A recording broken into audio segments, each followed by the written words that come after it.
Hello friends, welcome to our YouTube channel. Friends, आज हम ले रहे हैं ट्रांसपोर्टेशन मॉडल का third method, Vogel's approximation method. तो चलिए शुरू करते हैं। हमारे पास वेयर हाउसेस से, स्टोर से।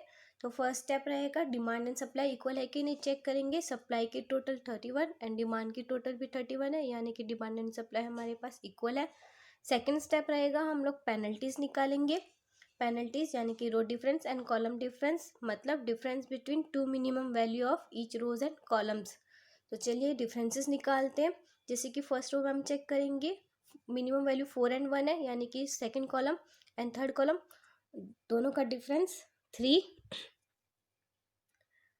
सेकंड में 8 एंड 2 मिनिमम वैल्यू है, इन दोनों का डिफरेंस 6। थर्ड में 4 एंड 3 यानी कि first column and second column दोनों का डिफरेंस 1। इस तरीके से नीचे भी निकालेंगे। मिनिमम वैल्यू 6 एंड 4 यानी कि first row and third row, तो इसका डिफरेंस 2। सेकंड में 4 एंड 3 डिफरेंस 1। थर्ड में 1 एंड 2 डिफरेंस 1।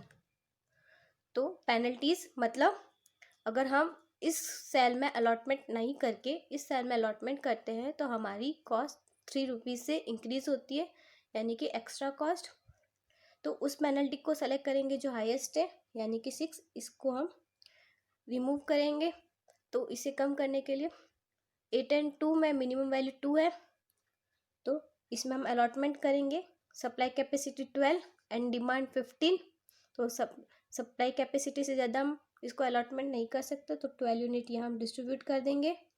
वेयर हाउस 2 की कैपेसिटी ओवर होती है, इसे हम डैश करके कट कर देंगे। वापस डिफरेंस निकालेंगे। 4 एंड 1 का 3, 4 एंड 3 का 1, 6 एंड 4 2, 4 एंड 3 1 एंड 1 एंड 6, ये हमारी कट हो चुकी, इसलिए 1 एंड 6 का 5। हाईएस्ट वैल्यू सर्कल करेंगे, सेलेक्ट करेंगे 5। ये डिफरेंस 1 एंड 6 का है, तो 1 मिनिमम है, तो 1 में अलॉटमेंट करेंगे। डिमांड 15 है, सप्लाई कैपेसिटी 14 है, तो डिमांड 15 माइनस 12, 3 रिमेनिंग है, तो यहाँ पे हम 3 यूनिट्स सप्लाई करेंगे। स्टोर्स की डिमांड कंप्लीट हुई, इसे हम कट करेंगे और यहाँ पे क्रॉस कर देंगे। वापस डिफरेंस निकालते हैं। इस बार 6 एंड 4 ये हमारी कट हो चुकी है, तो 2, 4 एंड 3 का 1, 6 एंड 4 का 2, 4 एंड 3 का 1। हाईएस्ट वैल्यू 2 एंड 2 दोनों सेम है, तो उस 2 को सेलेक्ट करेंगे जिसकी कॉस्ट कम होगी। तो इस 2 में चेक करेंगे तो मिनिमम कॉस्ट 4, इस 2 को चेक करेंगे तो भी मिनिमम कॉस्ट 4। तो उस सेल में अलॉटमेंट करेंगे जिसमें सबसे ज़्यादा यूनिट्स सेल्स, यानी कि जिसमें सबसे ज़्यादा यूनिट्स सप्लाई हो रही है। इसमें चेक करेंगे 6, सप्लाई कैपेसिटी 5, तो 5 यूनिट्स यहाँ सप्लाई होगी। इसमें चेक करेंगे 10 डिमांड है एंड 14 माइनस 3 11 कैपेसिटी रिमेनिंग है, तो यहाँ पे हम 10 यूनिट सप्लाई कर सकते हैं। तो यहाँ पे 10 यूनिट्स सप्लाई कर देंगे जो कि 5 से ज़्यादा है। तो स्टोर 2 की डिमांड कंप्लीट होती है, इसे हम कट कर देंगे। तो अब हमारे पास एक कॉलम रिमेनिंग है, तो जब भी हमारे पास लास्ट में एक कॉलम या एक रो रिमेनिंग रहती है तो बाकी का अलॉटमेंट हम डिफरेंसेस से करेंगे। जैसे 14 माइनस 3 माइनस 10, 1 यूनिट रिमेनिंग है, तो वहाँ यहाँ हम 1 यूनिट सप्लाई कर देंगे एंड यहाँ 5 यूनिट्स अवेलेबल है और डिमांड 6 माइनस 1 5 यूनिट है, तो यहाँ पे हम 5 यूनिट सप्लाई कर देंगे। Number of occupied cell check करेंगे। m प्लस n माइनस 1 यानी कि number of rows plus number of column minus 1। 3 rows and 3 column से हमारे पास -1 इक्वल्स टू 5। 5 सेल्स हमारे पास ऑक्यूपाइड होने चाहिए, यानी कि 1 2 3 4 एंड 5, तो हमारे पास 5 सेल्स ऑक्यूपाइड है। अब हम चेक करेंगे कि हमारा डिस्ट्रीब्यूशन प्रॉपर है कि नहीं। इसके लिए हम यूज़ करेंगे मॉडिफाइड डिस्ट्रीब्यूशन मेथड, जिसका फर्स्ट स्टेप रहेगा हमारे पास calculate the value of u and b। इसका फॉर्मूला होगा हमारे पास u plus v equals to c। C cost of occupied cell, यानी कि ऑक्यूपाइड सेल के बेसिस पे हम यू एंड वी की वैल्यू कैलकुलेट करेंगे। तो रो को हम यू वेरिएबल देंगे एंड वी कॉलम्स को हम वी वेरिएबल देंगे, जैसे कि U1, U2 and U3, V1, V2 and V3। तो UV की वैल्यू कैलकुलेट करने के लिए हम किसी भी U या किसी भी V की वैल्यू 0 एज्यूम करेंगे। इजी करने के लिए हम उस U की वैल्यू या V की वैल्यू 0 एज्यूम करेंगे जिसके सेल्स सबसे ज़्यादा अलॉटेड होंगे। तो U1 में 3 सेल्स अलॉटेड है, U2 में 1 एंड U3 में 1, V1 में 2, V2 में 1 एंड V3 में 1, यानी कि U1 में सबसे ज़्यादा सेल्स अलॉटेड है तो इसकी वैल्यू हम 0 एज्यूम करेंगे। फॉर्मूला है हमारे पास UV की कैलकुलेट के लिए U plus V equals to C। C हमारे पास ऑक्यूपाइड सेल्स की कॉस्ट है।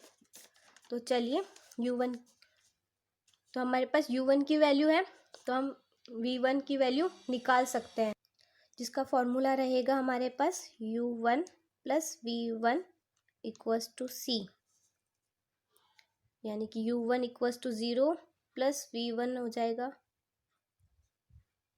V1 एंड C है हमारे पास कॉस्ट, तो equals to V1 equals to 6 minus 0 6, यानी V1 की वैल्यू हमारे पास 6।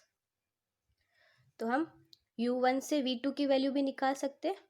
हमारे पास U या V किसी भी की एक की वैल्यू हमारे पास होनी चाहिए, तभी हम किसी दूसरे की वैल्यू निकाल सकते हैं। तो इसका फॉर्मूला हम लिखेंगे U1 plus V2 equals to C। तो U1 की वैल्यू 0 प्लस V2 हम निकालेंगे एंड कॉस्ट है हमारे पास 4, तो यानी कि 4 माइनस 0 इक्वल्स टू 4, V2 की वैल्यू आ जाएगी 4। V3 की डायरेक्ट कैलकुलेट करते हैं, 0 प्लस V3 इक्वल्स टू 1, यानी कि 1 माइनस 0, V3 की वैल्यू आ जाएगी हमारे पास 1। तो अब हम U2 की वैल्यू निकालेंगे क्योंकि हमारे पास V3 की वैल्यू है। तो फॉर्मूला रहेगा U2 plus V3 equals to C। U2 हमें निकालना है, प्लस V3 की वैल्यू है हमारे पास 1, कॉस्ट है हमारे पास 2, यानी कि U2 की वैल्यू हो जाएगी 2 माइनस 1 इक्वल्स टू 1। तो हमारे पास U2 की वैल्यू आ गई 1। इस तरीके से U3 की वैल्यू भी निकाल सकते हैं, हमारे पास सेल अलॉटेड है एंड V1 की वैल्यू हमें पता है। तो फॉर्मूला होगा U3 plus V1 equals to C। U3 हमें निकालना है, प्लस V1 की वैल्यू है 6 इक्वल्स टू कॉस्ट है 4, यानी कि U3 equals to 4 minus 6 equals to minus 2। U3 की वैल्यू हो जाएगी हमारे पास माइनस का 2। तो इस तरीके से हम UV की वैल्यू कैलकुलेट करेंगे। तो सेकंड स्टेप जो रहेगा मॉडिफाइड डिस्ट्रीब्यूशन मेथड का, वो होगा calculate the value of unoccupied cells, जिसका फॉर्मूला होगा हमारे पास U plus V minus C। Unoccupied cells की वैल्यू यानी कि अपॉर्चुनिटी लॉस, ये सभी वैल्यू नेगेटिव होनी चाहिए तभी हमारा सॉल्यूशन ऑप्टिमल होगा। तो चलिए अनऑक्यूपाइड सेल्स की वैल्यू निकालते हैं। तो सबसे पहला हमारा अनऑक्यूपाइड सेल से W2 एंड S1, तो फॉर्मूला है हमारे पास values of unoccupied cells U plus V minus C। तो हमारे पास U2 and V1, U2 plus V1 minus C। U2 की वैल्यू हमारे पास 1 प्लस V1 की वैल्यू हमारे पास 6 माइनस कॉस्ट है हमारे पास 8। यहाँ पे C का मतलब कॉस्ट ऑफ अनऑक्यूपाइड सेल्स रहेगा। तो 1 प्लस 6 7 माइनस 8, यानी कि माइनस का 1, तो यहाँ पे आ जाएगी हमारी वैल्यू माइनस का 1। नेक्स्ट लेते हैं unoccupied sales U2 and V2 formula रहेगा हमारे पास U2 plus V2 minus C। U2 की वैल्यू हमारे पास 1 है प्लस V2 की वैल्यू 4 माइनस C, कॉस्ट है हमारे पास 9 इक्वल्स टू 5 प्लस का 5 एंड माइनस 9 यानी कि माइनस का 4। तो हमारे पास यहाँ पे माइनस का 4। Next unoccupied cells U3 and V2। तो फॉर्मूला रहेगा हमारे पास U3 plus V2 minus C। U3 की वैल्यू माइनस का 2 प्लस V2 की वैल्यू 4 माइनस कॉस्ट है हमारे पास 3। तो -3 -2 यानी माइनस का 5 प्लस 4 वैल्यू आ जाएगी माइनस का 1। यहाँ पे हम लिखेंगे माइनस का 1। उसके बाद U3 and V3 unoccupied cell है। तो U3 plus V3 minus C। U3 की वैल्यू -2 प्लस V3 की वैल्यू 1 माइनस कॉस्ट है हमारे पास 6। तो -6 -2 यानी माइनस का 8 प्लस 1 यानी कि माइनस का 7। तो माइनस का 7 आई, हम इसे माइनस का 7 यहाँ लिखेंगे। तो हमारी सारी अनऑक्यूपाइड सेल्स की वैल्यू माइनस में है। इसका मतलब हमारा जो सॉल्यूशन है वो ऑप्टिमल है। तो इस तरीके से हम वोगस अप्रोक्सीमेशन मेथड के थ्रू डिस्ट्रीब्यूशंस करेंगे। तो अब टोटल कॉस्ट निकालते हैं। टोटल कॉस्ट के लिए ऑक्यूपाइड सेल्स लेंगे W1 S1,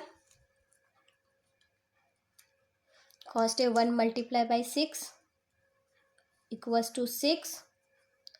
W1 S2 यानी कि वेयर हाउस 1 से स्टोर्स 2 तक 10 units and 4 cost 40।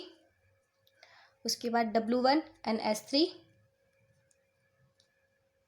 3 into 1 equals to 3। W2 and S3 12 multiply by 2 24। W3 and S1 5 multiply by 4 equals to 20। Total करते हैं 40 20 यानी कि 60 प्लस 20 80 प्लस 10 90 प्लस 3 93। तो इस तरीके से वोगल्स के थ्रू हमने डिस्ट्रीब्यूशन किया, टोटल कॉस्ट निकाली एंड मॉडिफाइड डिस्ट्रीब्यूशन के थ्रू हमने चेक किया कि हमारा सॉल्यूशन ऑप्टिमल है कि नहीं। तो आज के लिए इतना ही। नेक्स्ट वीडियो में हम सीखेंगे जब हमारे पास ये वैल्यू माइनस में नहीं आती है अनऑक्यूपाइड सेल्स की, तो उसको कैसे सॉल्व करेंगे। तब तक के लिए अगर आपको हमारा वीडियो अच्छा लगा है तो लाइक कीजिए, शेयर कीजिए एंड कोई भी डाउट है तो हमें कमेंट बॉक्स में ज़रूर बताइए। Thank you and keep watching.